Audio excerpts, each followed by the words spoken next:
Live from Wakeland High School, this is Wintv.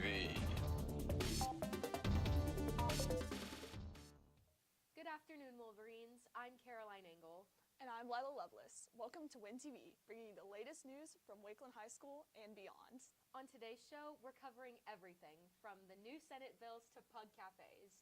We'll also take a look at some spooky hobbies of our very own students. Plus, we've got updates on our undefeated football team and hear from our incredible band.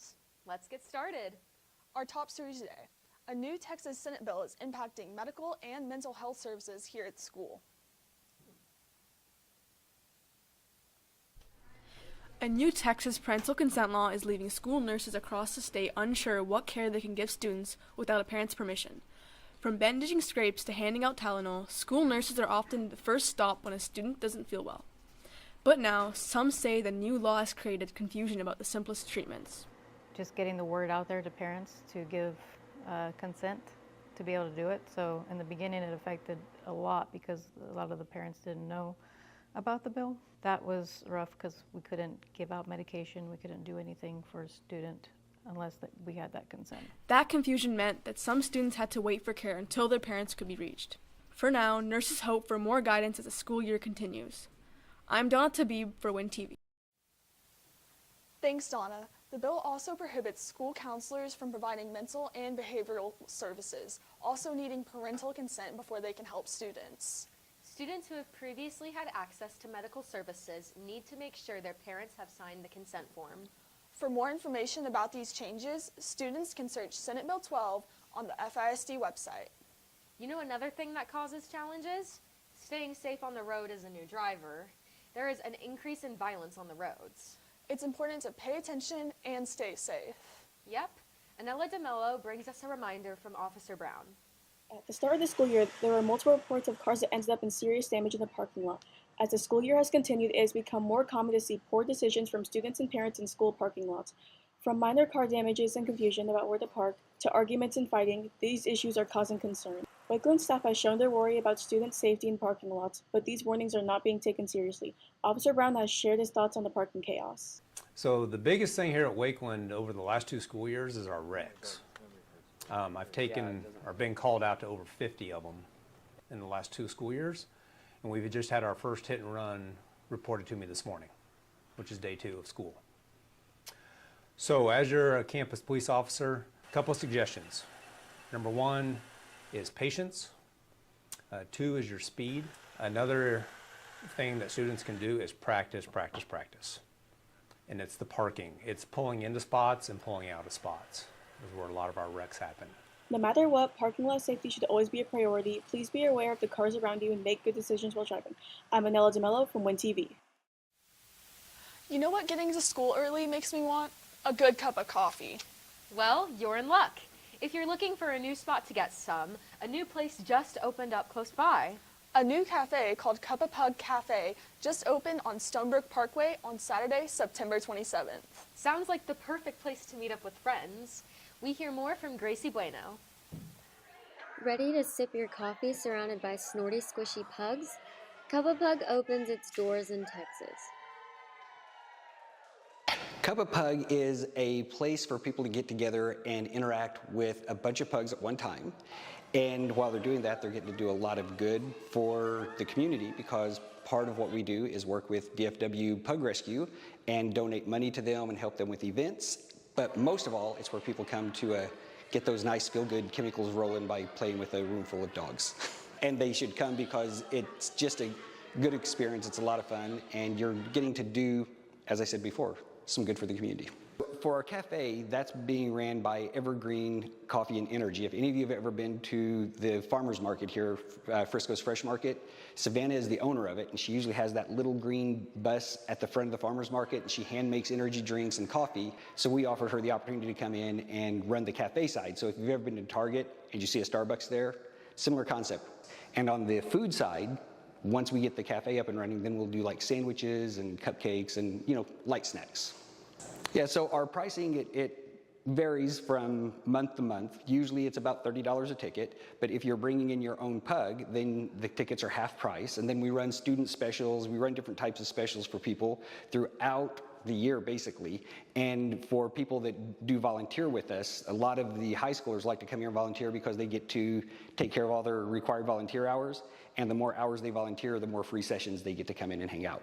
Here at Cup of Pug, one of the things that we try to promote is the adoption of the pugs that are up for adoption. And we get those from DFW Pug Rescue. And when we have those dogs here, they all wear these pink bandanas that say, "Love me forever, I'm yours, take me home," those types of things. And when you see those dogs, you can let us know that you're interested in them, and we can let DFW Pug Rescue know. And people travel from other states, like in California, people travel from the East Coast just to go to Cup of Pug. And people that love the brand love the dogs. They love what we're doing, and having it here in Frisco is a big deal because this is the first one that they've done with a partner, so it's not completely owned by Aaron and Matthew, it's owned by them and us. And we're looking at doing some others like down in Austin and a little further south and some others around the US. Cup of Pug isn't just for cute photos, it's about giving back. Visit Cup of Pug today. I'm Gracie Bueno for Wintv. Now that it's fall season, I can finally go get my pumpkin spice frappuccinos. The fall season is in full swing. Cooler weather should be on the way, but instead we're still seeing high temperatures in the 80s and the lows in the 60s for the rest of the week. The sports team here at Wakeland have been doing great this year. They've been breaking records. Football is 7-0, and both football and volleyball have athletes committing to highly ranked universities. Some of our athletes even go on to play in professional leagues. Exactly. Eric Kanzler shines a spotlight on one of Wakeland's alumni, who is now in the MLB. Ryan O'Hearn, former Wakeland High School baseball player, is shining on baseball's biggest stage. O'Hearn is coming off of his first career All-Star appearance and his best offensive season yet.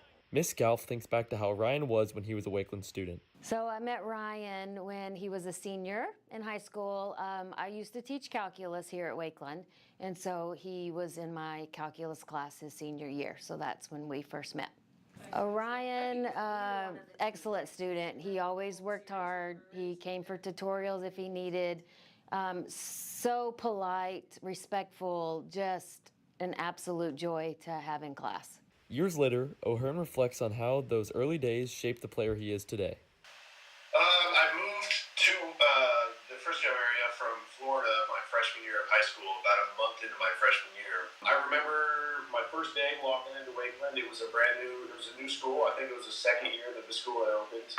It was nothing but awesome people and great teachers, great people that became lifelong friends. I met some of my best friends in high school. I still talk to them to this day. But when I think about Wakeland High School, I think about that change freshman year. I think that kind of shaped me moving forward, being able to adapt and go to a new place and quote-unquote figure it out. Wakeland continues to produce talent in many sports, with multiple professional athletes playing throughout different leagues today. As Wakeland athletes continue to move forward, O'Hearn's path is an example of where that road can lead. I'm Eric Kanzler for Wintv. It's so cool how Wakeland has so many talented alumni. Yeah, we even have a current student who's in the World Champions. That's true. Senior Austin Wilson just claimed the title of IPF World Classic Sub-Junior and Junior Powerlifting Champion. Here's Kaima Eche with more information. Wakeland senior Austin Wilson has made history this season after winning first place at the Junior Powerlifting World Championship. After competing against many top athletes from all over the world, Austin has made his way to gold for Team USA. His dedication, bravery, and strength has set new standards and goals for student athletes at Wakeland. I really appreciate the love from y'all. I appreciate the support. I had a great time representing Team USA. And of course, the dub at the Powerlifting World Championships. Congratulations, Eche, for Wintv.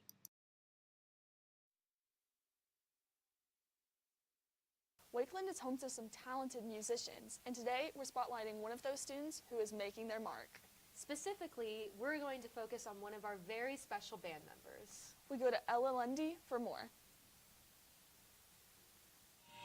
How do you meet the high expectations for Wakeland Band without ever being able to see your instrument? To many, this is an impossible feat. But for freshman Ollie Park, it's his every day. Yeah, something with glass. I would say most of the challenges is it's so visual, so if they're doing cutoffs or sip releases with their hands, the drum majors will do a certain cue for that. It's something that I can't see. Another thing is I think rhythms are harder for me because I have to actually be reading the music in real time.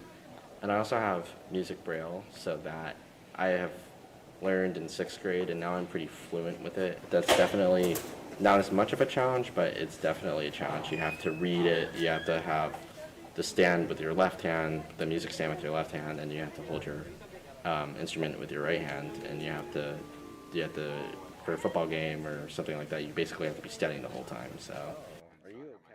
Ollie was recently awarded the Freedom Scientific Student of the Month.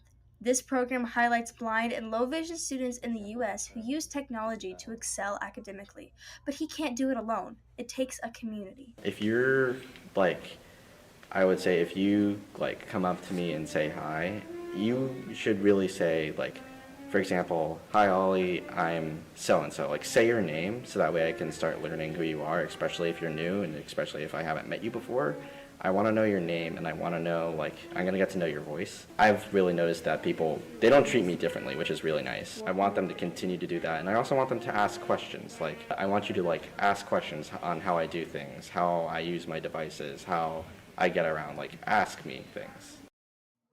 I'm Ella Lundy for Wintv. Ollie is also a member of Wintv. His resilience takes many forms. And another Wakeland student wants to understand how people develop it. Ananya Reddy is collecting personal stories for her book on building resilience through life's challenges. She joins us to share what these stories reveal about human strength. This is the message that I want to bring to people, and this is how, gosh, sounds so dramatic. This is how I want to change the world. Schoolwork, extracurriculars, and college applications. Just like any other student, Ananya Reddy realizes that high school is stressful. However, she has an idea to address this. I'm writing a book project over basically all the perspectives of teens. The goal of this book is to highlight the resilience of our generation. And so the reason why I decided to do a book was in writing and conveying their story in that way just brings so much perspective into what we want to convey when it comes to resilience. Ananya Reddy wants to help her peers build strategy with resilience to navigate the twists and turns of life. This is why. It came from a lot of personal experience. I think when you grow up in a very competitive environment, it can often lead to a lot of questions of, is this really how our generation's supposed to be? There's so much more to our lives than what we see, but we can combine empathy and build that with a strategic plan or a strategic framework. To write this book, Ananya is gathering anecdotes from teenagers and young adults, not only in Wakeland, but from all over the world. So, how does she do it?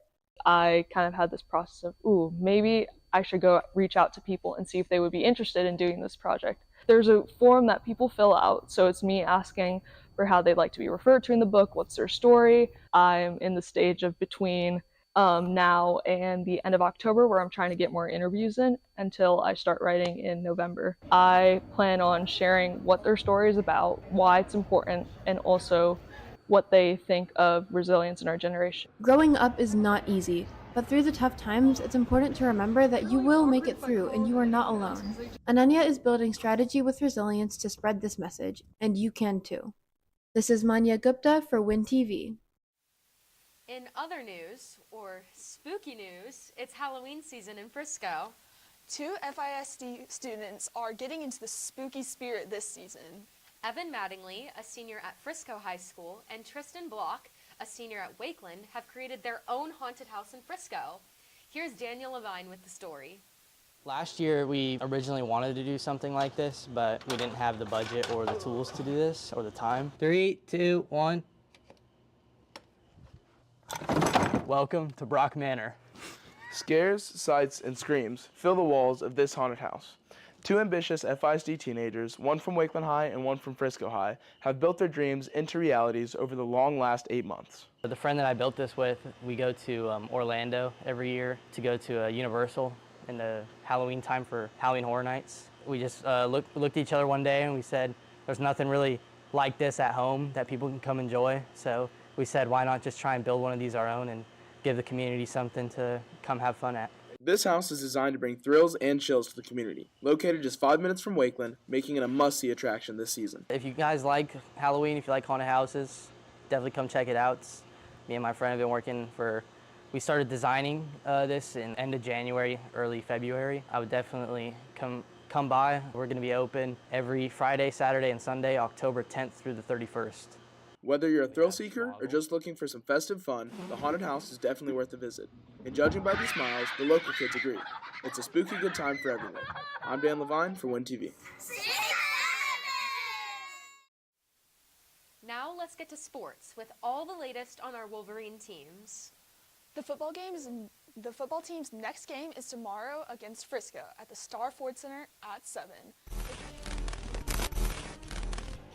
Last Friday, our Wakeland Wolverines kept their undefeated season alive with a dominant 45-0 shutout over Frisco Heritage. From the opening kickoff, the Wolverines took control. Quarterback Jaden Maples delivered an outstanding performance, throwing for 242 yards and 3 touchdowns to power the offense. Out wide, number 11 Lucas Mangham was unstoppable, hauling in 2 big touchdowns and making plays all night long. On the other side, Volleyball had their pink-out game last night. They are currently sitting 3rd in the district with lost 3-2 against Highland Park, but they still have an amazing overall record of 22-7. You can watch the replay on friscosportslive.com. Volleyball plays next on October 17th against Creekview at 5:30 at Creekview High School. Cross country is also breaking records. The boys have advanced to the regional meet for 16 straight years, while the girls have qualified for 14 consecutive years. The girls will compete to reach the state cross-country championships in Round Rock for a Frisco ISD record of their 10th consecutive year. The boys will aim to qualify for the 12th time in 13 years. Here are this week's games and athletic events across all sports.